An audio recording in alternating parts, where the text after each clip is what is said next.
if you want to put your Google Pixel 11 Pro on Vibrate, all you need to do is you need to press either volume button.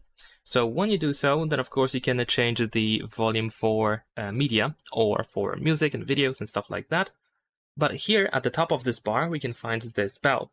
And this bell, if you tap on it, you will reveal three options. So we have the bell, of course, we have this crossed out belt, and we have this this rectangle with two lines on each side. And this option is the vibrate mode. So this is how we can easily put our phone on the vibrate mode. So if you want to disable ringtones, but you want to keep vibrations enabled, then this is what you need to choose over here. If you want to turn it back off, if you want to re-enable the ringtone, and if you want to use vibration, of course, then you can use this bell here. And if you are wondering what is this crossed out bell, this is the mute mode or silent mode. So it turns off ringtones and vibration. So to summarize, just use this option here to put your Google Pixel 11 Pro on Vibrate. Leave a like and subscribe.